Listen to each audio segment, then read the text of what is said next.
20 और 21 सितंबर को नई दिल्ली के जवाहर भवन में People's Union for Civil Liberties यानी PUCL ने मजहबी हम आहंगी और नफरतंगेज़ जराइम के ख़िलाफ़ एक अहम कौमी कॉन्फ्रेंस मुनाकिद की।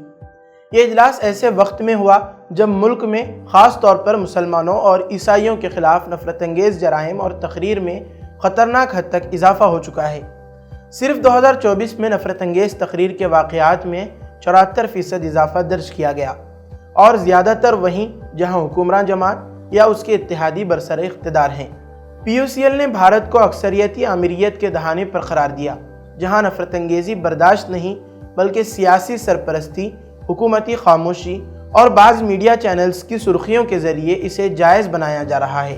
कॉन्फ्रेंस में कानूनी माहिरीन ने भारतीय न्याय संहिता 2023 की दफ़ात 295A, 196, 197 और 353 का हवाला दिया, जिनके ज़रिए नफरतंगेज़ तकरीर पर कार्रवाई मुमकिन है।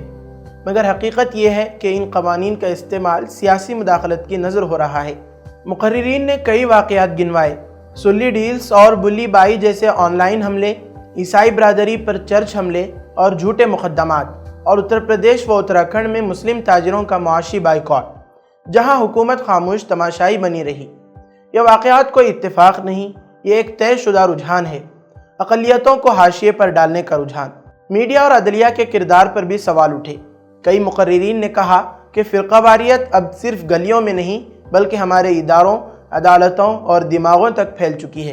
कॉन्फ्रेंस के इख्तिताम पर एक्शन कमेटी बनाई गई, जो मुल्क भर में नफरतंगेज़ी की निगरानी, दस्तावेज़ी रिकॉर्डिंग और कानूनी मुहिम चलाएगी। सियासी जमातों को वाज़ेह पैगाम दिया गया, खामोशी गैर जानिबदारी नहीं, ये शरीक जुर्म होना है।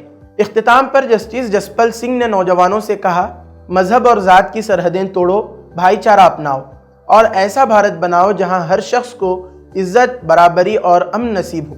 पैगाम साफ है, नफरत से निमटने के लिए सिर्फ कानून नहीं बल्कि एक नई कौमी तहरीक की ज़रूरत है।